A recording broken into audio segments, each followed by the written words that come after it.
My name is Harper Foster, and I'm 32 years old. 8 years of sacrifice vanished in a single day when my sister spent my entire $127,000 house fund on a Mercedes, while I was at work closing the books for quarter end. When I confronted my family at our emergency meeting, my mother's response still echoes in my mind. "Why are you making drama over nothing? It's just money, and family shares everything." But what happened next changed our family forever, and by the time the dust settled, every single family account was frozen.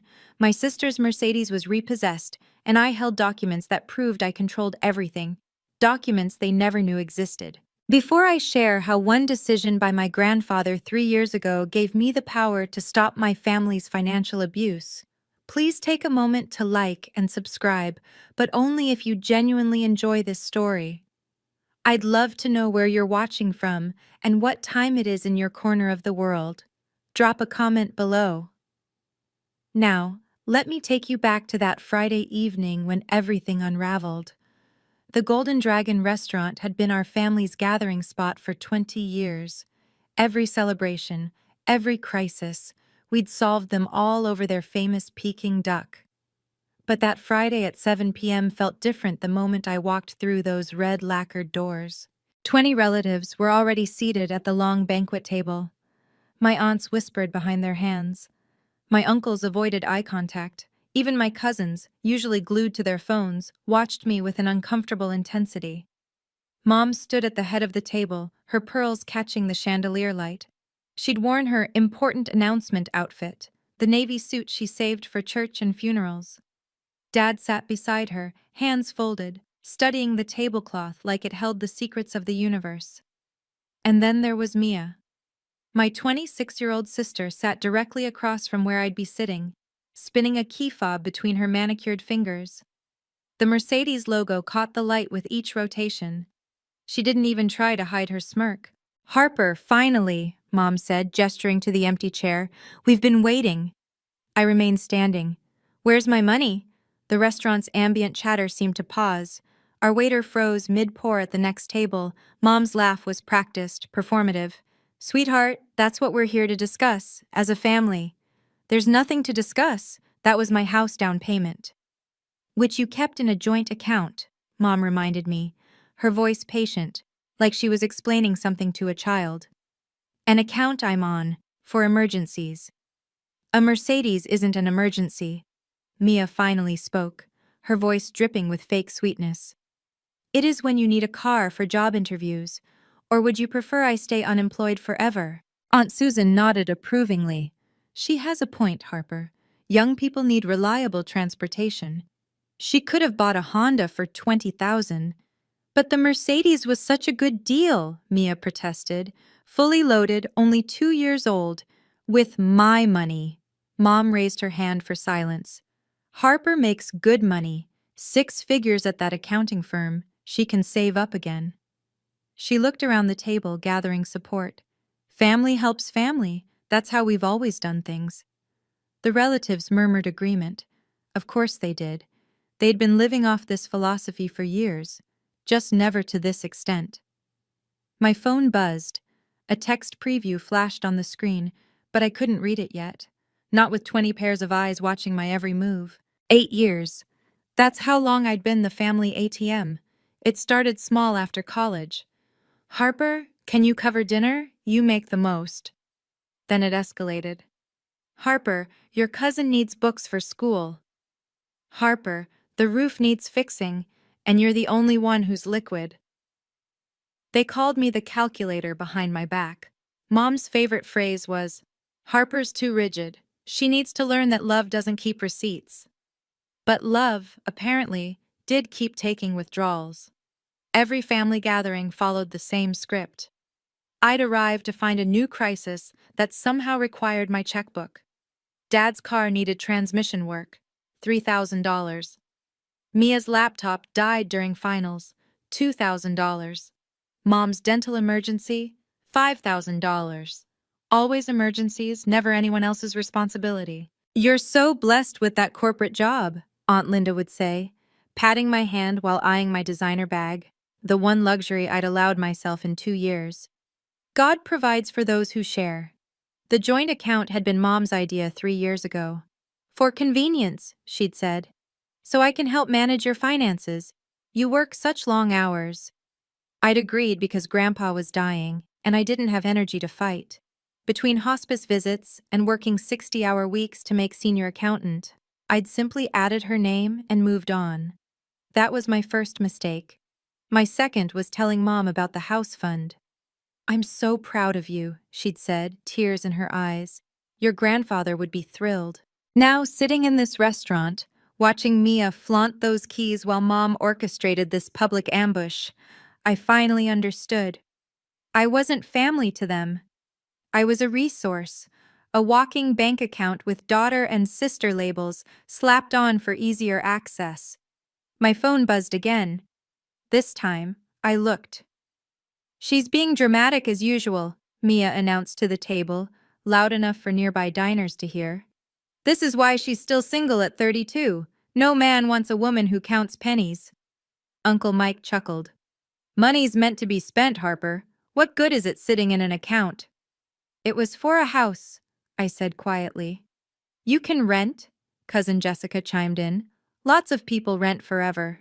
"Besides," Aunt Susan added, stirring her tea, "family investment is more important than property." Mia needed this boost for her confidence. "You should see how happy she's been." Happy. My sister was happy with my stolen future. Dad finally looked up. "Your mother and I discussed this. We think you're being selfish." That word hung in the air like incense. Heavy. Suffocating. "Selfish," I repeated. "You make $125,000 a year," Mom said, as if my salary was public property. "Mia's just starting out. The least you can do is help your sister establish herself." The other diners were definitely watching now. Some pretended to eat while obviously eavesdropping. One woman at the bar had her phone angled our way, probably recording. "So you all knew?" I scanned the table. "You all knew she took my money, and you're fine with it?" The silence was my answer. My phone lit up with another text, this time from a contact labeled Thompson Law. 3 words that made my spine straighten. "Ready when you are." The text from Thompson triggered a memory so vivid I could smell the antiseptic from Grandpa's hospital room. 3 years ago, 2 days before he died, Grandpa had grabbed my hand with surprising strength. His eyes, clouded with pain medication, suddenly sharpened. "Harper," he'd whispered, "you're the only one I trust." "Don't talk like that, Grandpa. Mom and Dad are good people who make terrible decisions." He'd coughed, wincing. "Your mother, she loves too freely. Your father follows too easily. But you have backbone." He'd pointed to his briefcase in the corner. "Thompson has everything. When you need it, and you'll know when, call him." "Grandpa, what are you talking about?" "The family thinks I'm leaving them the house, the investments, everything." His grip tightened. "I did. But not how they think." I'd wanted to ask more, but the nurse came in with his medication, and soon he was sleeping. 2 days later, he was gone. After the funeral, I'd been too grief-stricken to think about his cryptic words. Mom handled the estate, or so she said. The house stayed in the family, life continued. But Thompson had called once, 6 months after Grandpa died. "Miss Foster, I'm holding some documents for you. Your grandfather's instructions were to wait until you needed them." "I don't understand." "You will," he'd said simply. "When the time comes, you'll know." Now, sitting in this restaurant watching my family justify theft with love, I finally understood. It was time. The math was simple, brutal, and undeniable. $127,000 represented 2,920 days of brown bag lunches while my coworkers ate sushi. It was 8 years of wearing the same winter coat while Mia bought a new designer jacket every season. It was every declined happy hour, every skipped vacation, every "sorry, I can't afford it" while I watched my friends live their lives. Let me paint you a picture, I said, my voice carrying across the restaurant. Every morning at 5 a.m., I'm on the train to work. Every night at 9 p.m., I'm still at my desk. Weekends? I'm doing freelance accounting to add to that fund. We all make sacrifices, Mom started. No. I pulled out my phone, opening Instagram. You post spa days twice a month. Dad's at the golf club every Saturday. And Mia? I turned the screen toward the table. Mia's latest post, uploaded an hour ago, showed her leaning against the white Mercedes, designer sunglasses reflecting the sunset. The caption read, "Blessed to have family who supports my dreams. Hatch new car, hashtag best sister ever, hash Mercedes life." 47 likes, 12 comments, all congratulating her. That's not just my car payment she's posing with, I continued. That's my wedding fund. That's the nursery I plan to paint yellow. That's the backyard where my kids would have played. You're not even engaged, Mia scoffed. Because David and I were waiting until we could afford a house. The words exploded out. He's been saving too. We had a plan, a timeline, and you just took it. Mom waved dismissively. If David loves you, he'll understand that family comes first. He called an hour ago. Want to know what he said? He asked if the wedding fund was safe, because we're supposed to put the deposit on the venue next week. The relatives shifted uncomfortably. A wedding was different. That was real to them in a way my house wasn't. And the interest rates? I pulled up my banking app. They've risen 2% since I started saving. Every month I wait costs me an extra $400 in mortgage payments. That Mercedes didn't just steal my present, it stole my future. But Mia just shrugged, those keys still spinning. You'll figure it out. You always do. My phone rang. David's photo filled the screen, us at his sister's wedding, both laughing at something off camera. The table went silent. Answer it, Mia taunted. Tell him the truth. I did. Hey babe, David's warm voice filled my ear. I'm at the venue. They need the deposit by Monday or we lose the date. The May slot we wanted. David, my voice cracked. What's wrong? You sound… Harper, what happened? 20 pairs of eyes watched me crumble. Mom looked satisfied, like this emotional display proved her point about my priorities. The money's gone. What do you mean gone? Harper, you're scaring me. My family took it. For a car. The silence on his end stretched so long I checked if we'd disconnected. All of it? His voice was hollow. Every penny. But your mom's name was only for emergencies. We talked about this. You promised it was safe. I know. My parents already sent the invitations to their side. Harper, we have 200 people expecting. I know. Mom reached for my hand. Tell him family helps family. He'll understand if he truly… I jerked away. Don't. Harper? David's voice was smaller now. What do we do? I'll fix this. How? The venue needs 12,000 by Monday. My savings can cover 8, but… She'll figure it out, Mia called out, loud enough for David to hear. She always does, right, Harper? Is that your sister? Is she really… I have to go. Harper, wait. I hung up. The phone immediately started ringing again. See? Dad finally spoke, disappointment heavy in his voice. This is what happens when you put material things above family. Now you've upset David for nothing. For nothing? I stood up, my chair scraping against the floor. You just cost me my wedding. Drama queen, someone muttered. I didn't care who. Mom stood too, her practiced patience finally fraying. Sit down. You're embarrassing yourself. No, you embarrassed me when you raised a thief and called it love. Gasps rippled through the relatives. The woman at the bar was definitely recording now. How dare you? Mom started, but I was already walking away, my phone buzzing with David's calls, Thompson's text still glowing on the screen. 24 hours, I called over my shoulder. You have 24 hours to return my money. Or what? Mia laughed. I stopped at the door, turned back, and smiled for the first time all evening. Or you'll find out what Grandpa really left me. I know that moment might sound harsh, but have you ever reached your breaking point with family who sees you as nothing but a bank account?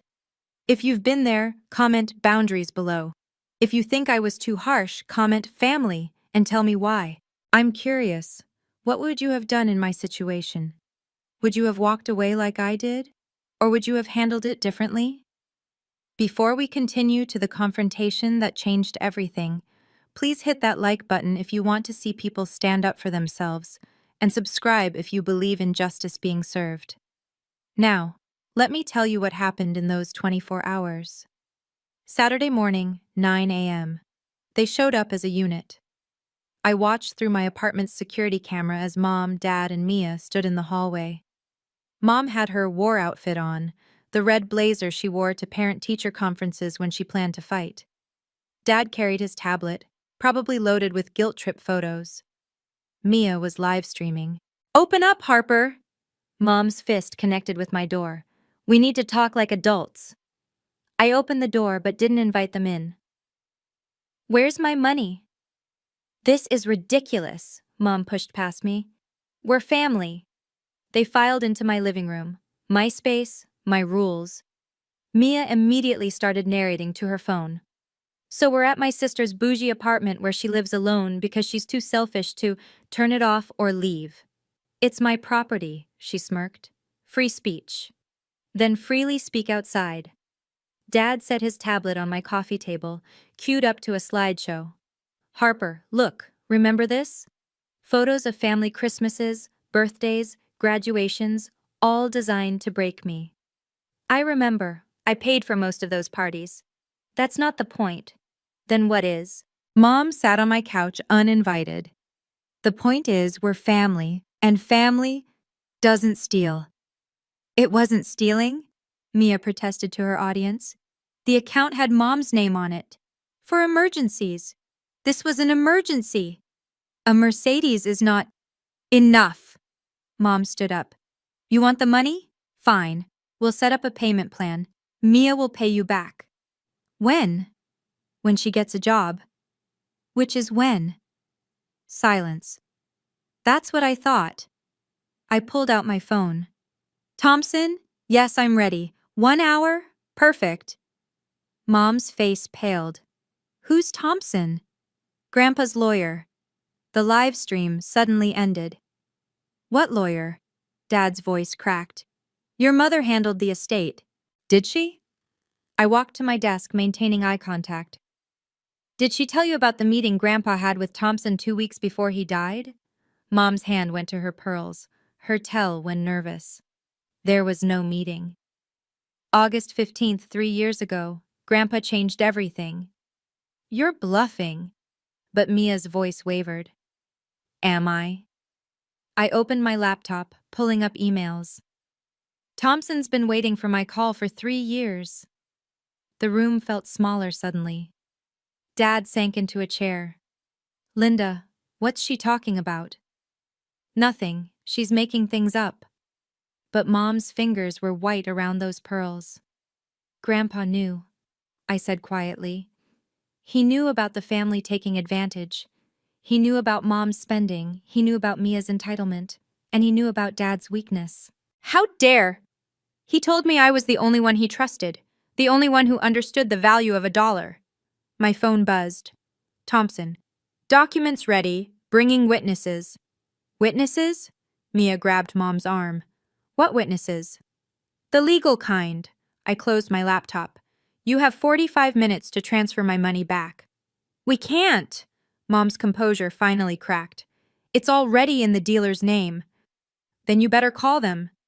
"They won't return it. It's been driven." "That's your problem." Dad stood up shakily. "Harper, please. We're family." "Funny how that only matters when you need something." They left, but not before Mia hissed, "You'll regret this." I locked the door behind them and texted David, "Watch the news Monday." Thompson arrived with precision, 10 a.m. exactly, accompanied by his paralegal and a notary. His silver briefcase looked expensive, serious, final. "Miss Foster," he nodded. "I've been expecting this call for some time." "You knew this would happen?" "Your grandfather did. He said, and I quote, When Linda finally goes too far, Harper will need these. He opened the briefcase with practiced efficiency. Inside, documents lay in perfect order, each tabbed and labeled. Should we wait for your family? They'll be here. I checked my phone. Mom's panic mode is predictable. Sure enough, 10 minutes later, the doorbell rang frantically, then pounding, then Mom's key in the lock, the spare I'd forgotten she had. They burst in like a SWAT team. Mom, Dad, Mia, and surprisingly, Aunt Susan and Uncle Mike. We're here, Mom announced, breathless. Whatever this is, we're family. We should all. She stopped mid-sentence, seeing Thompson. Mrs. Foster, Thompson stood. I'm William Thompson, executor of William Foster Sr.'s complete estate. Complete? Dad's voice was hollow. But we already. You received what he wanted you to think you received. Thompson's smile was razor thin. The house, the basic accounts, yes. But the real estate portfolio, the investment accounts, the family trust, those were held separately. What trust? Mom demanded. Thompson pulled out a document holding it like a weapon. The Foster Family Revocable Trust. Established 3 years ago. Single trustee with full discretionary power. Who? But Mom already knew. Thompson handed me the document. Harper Foster. As of today, activated. 3 years ago, everything had been different. Grandpa's breathing was labored that August afternoon, but his mind was sharp as a blade. Thompson sat beside his hospital bed, documenting every word while I held Grandpa's hand. They'll drain you dry, Harper, he'd said, eyes fierce despite the morphine, just like they did to me. Grandpa, don't...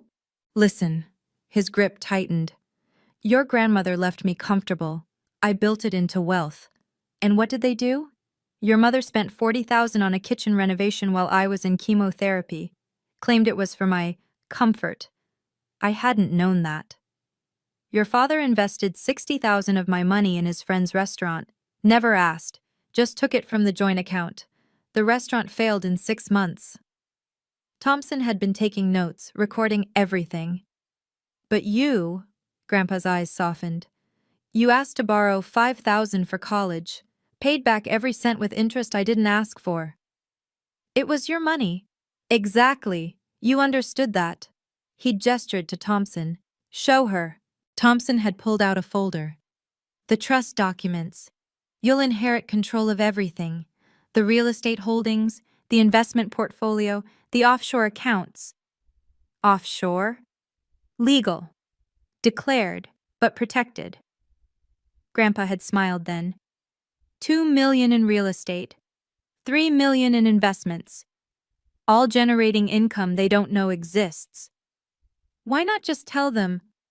Because they'd spend it before I was cold. His laugh turned into a cough. This way, you control it.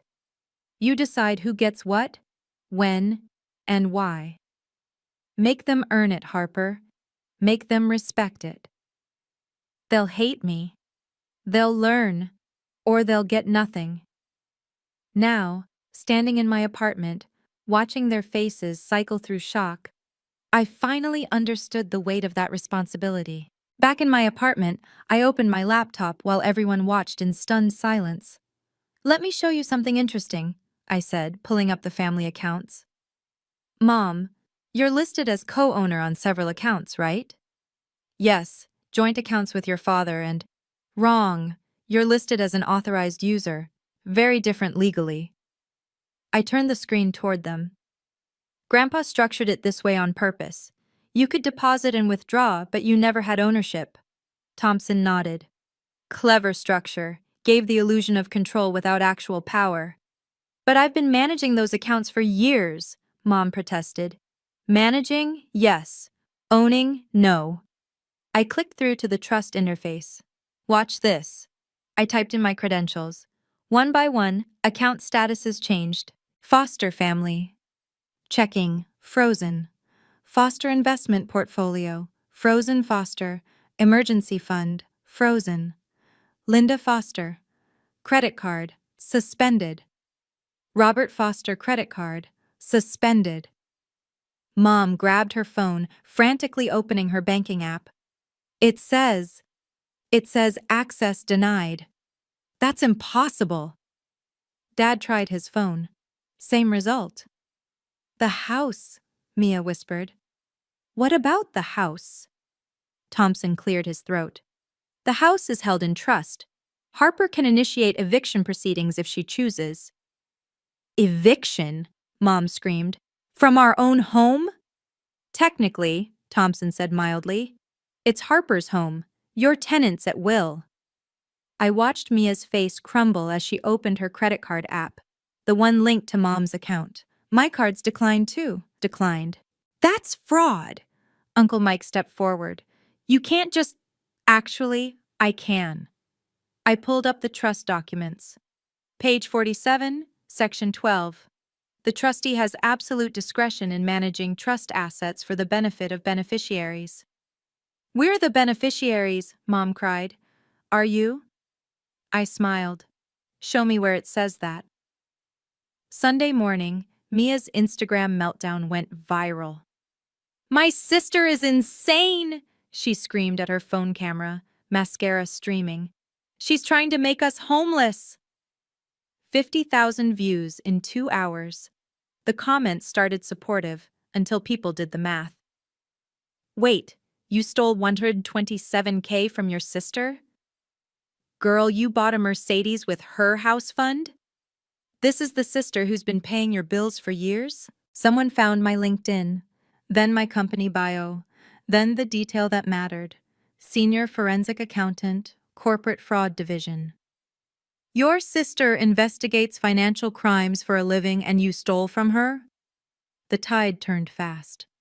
By noon, Mia had deleted the video, but screenshots were everywhere. Hatch Mercedes thief started trending locally. Someone made a meme. Stealing from an accountant is like fighting a shark in the ocean. It's their territory. My boss called. Harper, I'm seeing some concerning social media activity. Family matter, sir. It won't affect my work. Is it true? The theft? Yes. And you're handling it legally? Completely. Good. Document everything. If you need our legal team for a civil suit, they're available. Thank you, but I have it handled. I'm sure you do. He paused. For what it's worth, I had a similar situation with my brother. Setting boundaries saved our relationship.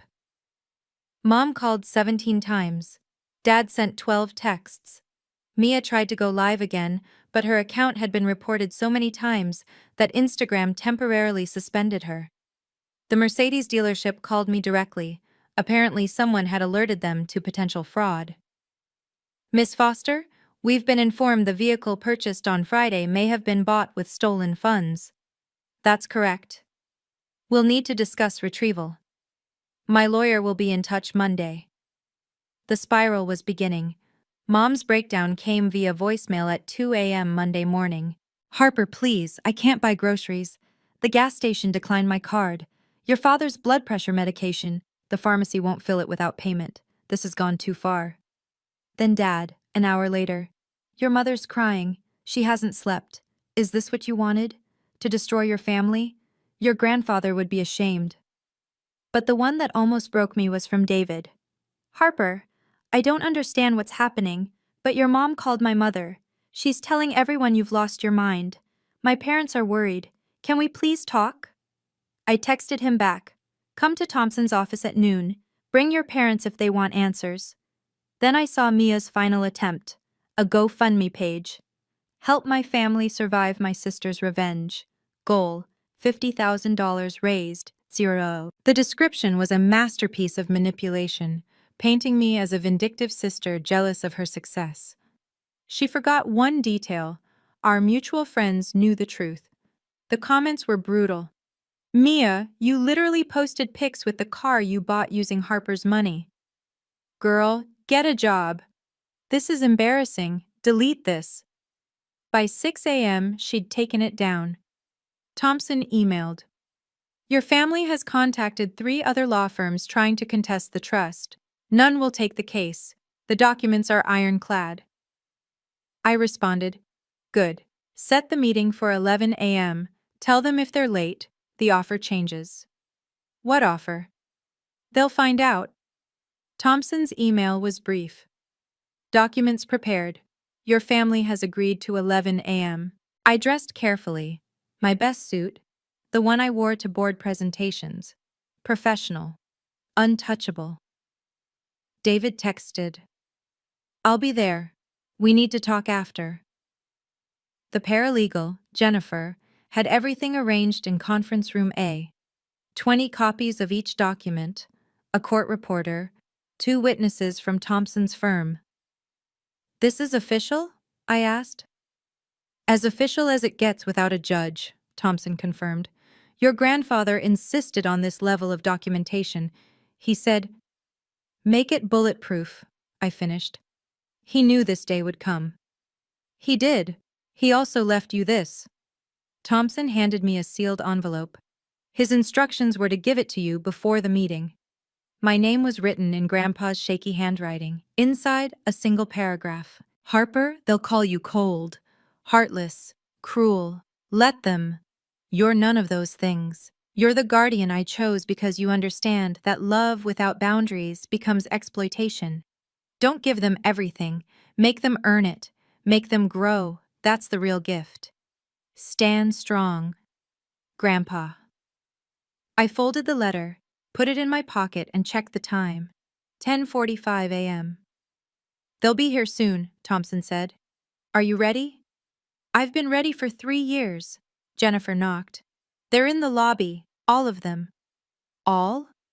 Your parents, Mia, both aunts, 3 uncles, and… Someone's filming. Of course they are. I stood, smoothing my skirt. Send them in. Before we get to the revelation that changed everything, I want to ask you something. What would you do if you discovered you had complete control over your family's finances? Would you use it to teach them a lesson, or would you immediately forgive? Comment, lesson. If you believe people need to face consequences, or forgive if you think family should always get another chance. Also, if you've ever had to be the bad guy to protect yourself from family taking advantage, drop a heart emoji in the comments. You're not alone. Don't forget to subscribe. The truth about Grandpa's will is about to be revealed. Conference room. A looked like a courtroom. Thompson stood at the head of the mahogany table, documents spread before him like evidence. The court reporter sat ready, fingers poised over her keys. My family filed in like defendants. Mom clutching Dad's arm, Mia with her phone, now recording openly, aunts and uncles filling the remaining chairs. David arrived last, choosing a seat near the door. His parents weren't with him. Please state your names for the record, Thompson began. One by one they complied. The court reporter's keys clicked steadily. We're here to discuss the Foster Family Revocable Trust, established by William Foster Sr. on August 15, 2021. Thompson lifted a thick document. This supersedes all previous estate planning documents. That's impossible, Mom interrupted. I have his will. You have a will dated 2018. This trust was created 3 years later, 2 weeks before his death. Thompson placed the document in the center of the table. Page 1 clearly states all previous documents are void. Dad reached for it with shaking hands. Why weren't we told? Because Mr. Foster specifically instructed that the trust remain confidential until activated by the trustee. Who authorized this? Uncle Mike demanded. Thompson pulled out another document. Mr. Foster, in the presence of 3 witnesses, myself, Jennifer Martinez, and Dr. Rebecca Chen, his physician who verified his mental capacity. This is fraud, Mia shouted. No, Thompson's voice was ice. Fraud is taking $127,000 from someone else's account without permission. This is estate planning. The room went silent, except for the court reporter's typing. Thompson continued. The trust holds the following assets: 4 commercial properties valued at $2.3 million. Investment portfolios totaling $3.1 million. 3 residential properties including the family home, all bank accounts previously thought to be jointly owned. Mom's face went white. That's everything. Yes, Thompson confirmed. It is. The trustee, Thompson announced, has complete discretionary power over all assets. He slid a document toward the center of the table. My name was highlighted in bold, Harper Foster, sole trustee. No, Mom whispered. He wouldn't. He did. Thompson pulled out another paper. This is Mr. Foster's letter of intent, explaining his decision. He began reading. I appoint Harper as sole trustee because she alone has demonstrated financial responsibility. In 8 years, she has never once asked for money, only borrowed once for education, and repaid with interest. Meanwhile, Linda has withdrawn over $200,000 for emergencies that included vacations, shopping, and cosmetic procedures. Mom gasped. Those were joint funds. Thompson continued reading. Robert invested $60,000 of my money without permission. Mia has received $45,000 in gifts she never acknowledged. The extended family has taken loans totaling $180,000, none repaid. Each number landed like a slap. Aunt Susan looked at the floor. Uncle Mike's face reddened. Harper will decide who receives distributions, when, and under what conditions. This is not punishment, it's protection. The family has proven they cannot manage money responsibly. You manipulated him. Mia stood up, pointing at me. You turned him against us while he was dying. Jennifer spoke for the first time. I was present at every meeting. Miss Foster wasn't there when these decisions were made. Mr. Foster specifically requested she not be told until necessary. Thompson added, in fact, Harper tried to refuse when we first informed her 3 years ago. Your grandfather insisted. David was staring at me with something like awe. You've known for 3 years and never said anything? Grandpa told me to wait until they went too far. I looked at Mia. A Mercedes bought with my house fund? That qualified. Check your phones, I said quietly. Mom fumbled with her banking app. It still says frozen. Keep reading. Her eyes widened. There's $1,000 in a new account. Monthly living allowance, I explained. Each of you gets the same amount, enough for groceries, gas, basics. 1,000? Mia shrieked. My car payment alone was. The Mercedes is being returned for fraud. You can't. The dealership already agreed. Turns out, using someone else's money without permission violates their financing terms. I pulled up the email on my phone. They'll be collecting it tomorrow. Dad checked his phone. The mortgage. It says paid. I'm not a monster. The house payments will continue. Utilities too.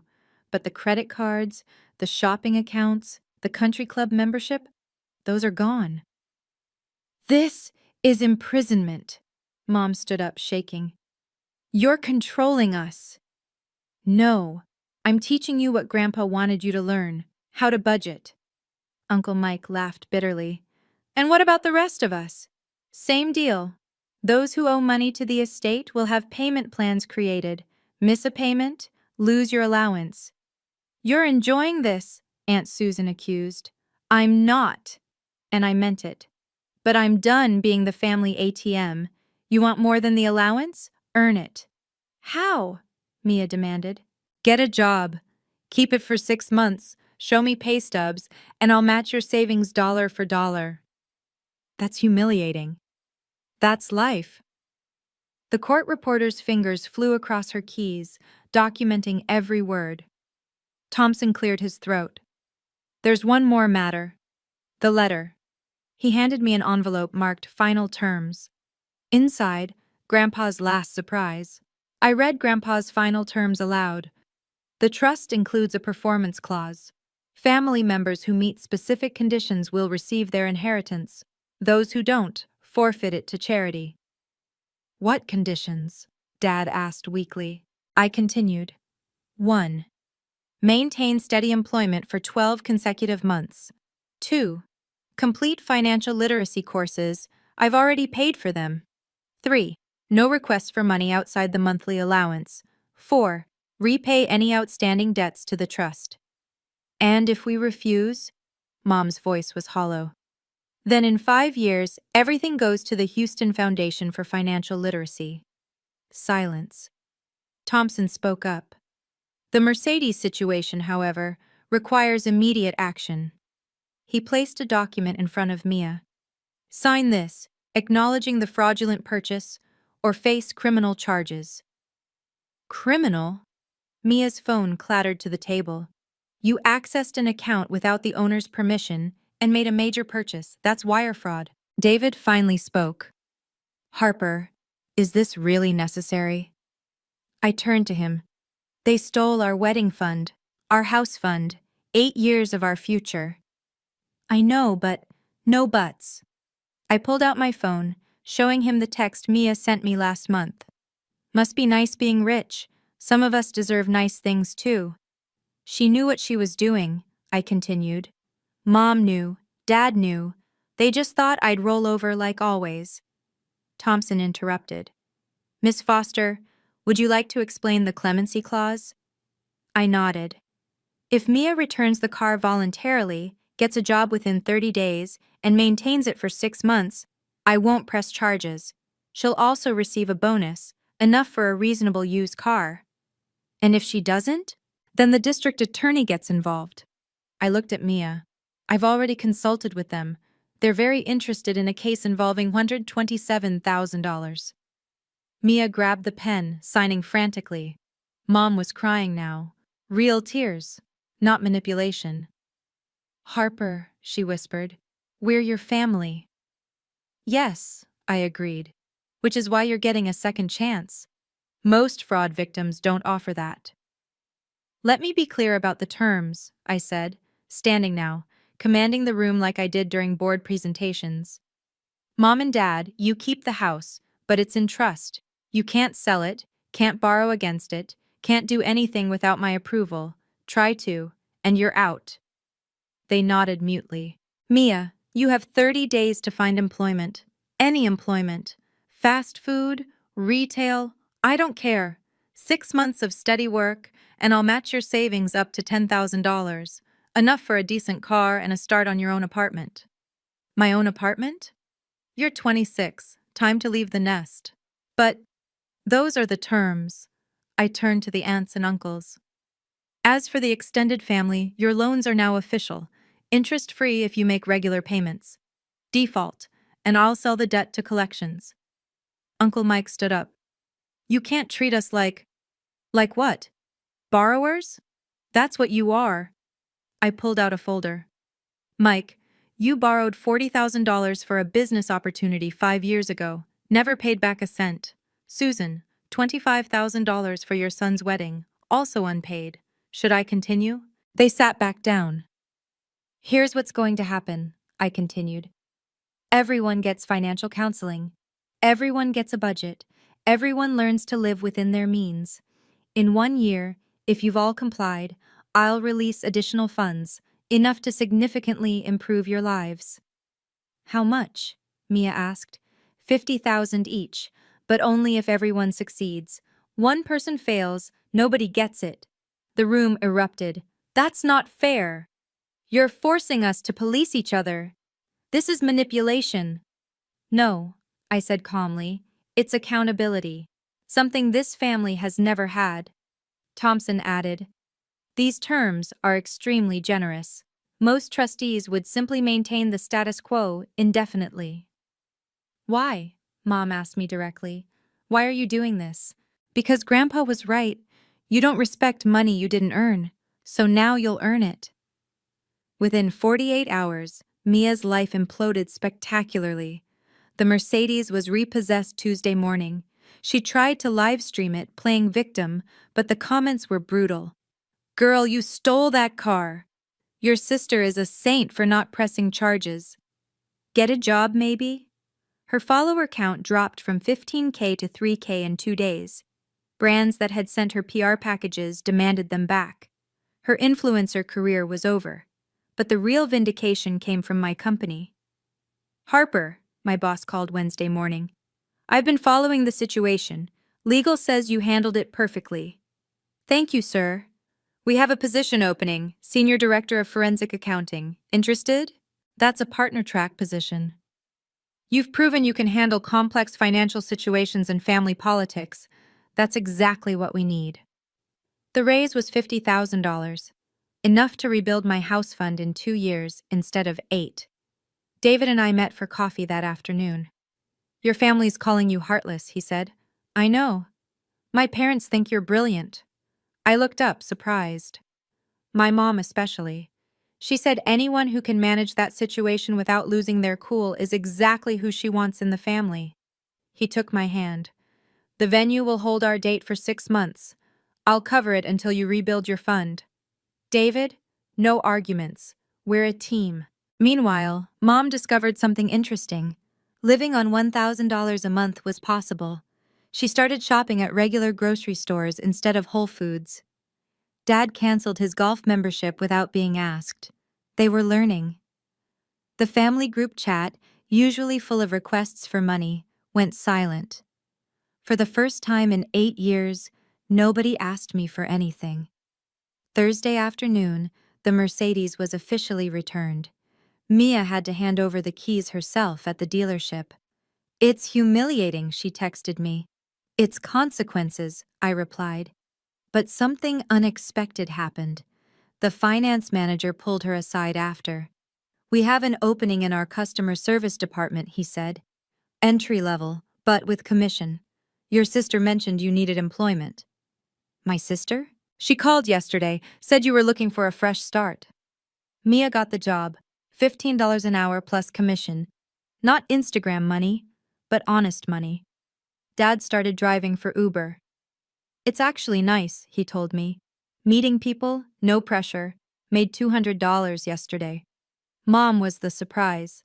She started a budget blog, Riches to Reality, Learning to Live on Less. Her first post went viral in the senior community. My daughter taught me something painful but necessary. Money isn't love.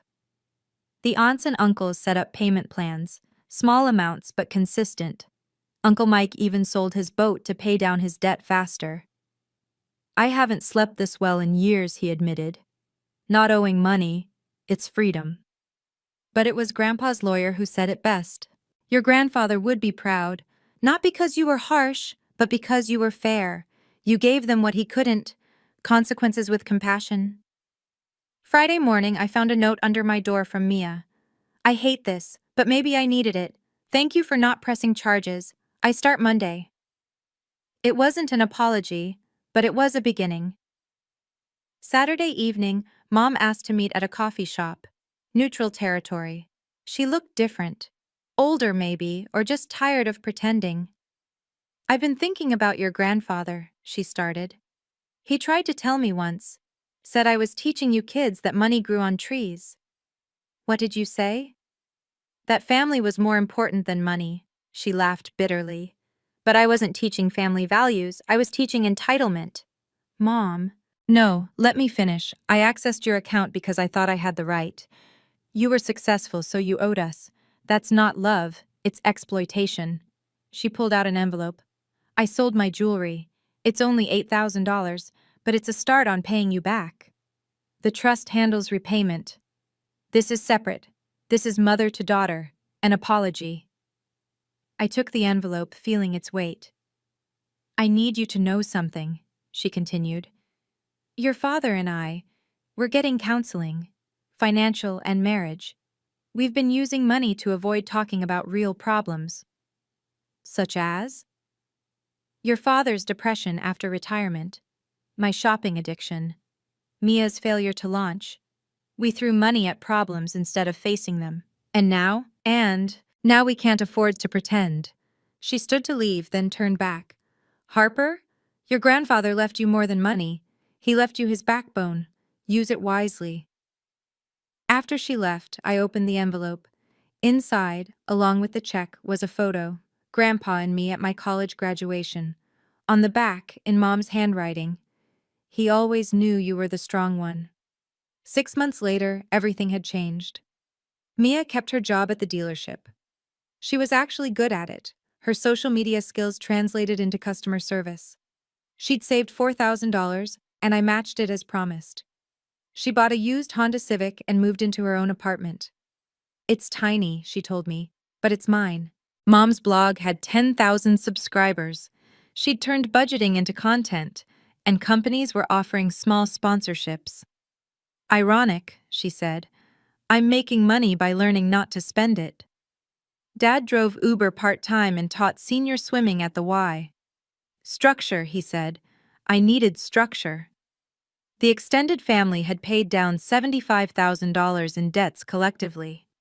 Uncle Mike started a small handyman business. Aunt Susan became a substitute teacher. They were becoming people instead of parasites. David and I set our wedding date. Next May, same venue, smaller guest list. "Your family?"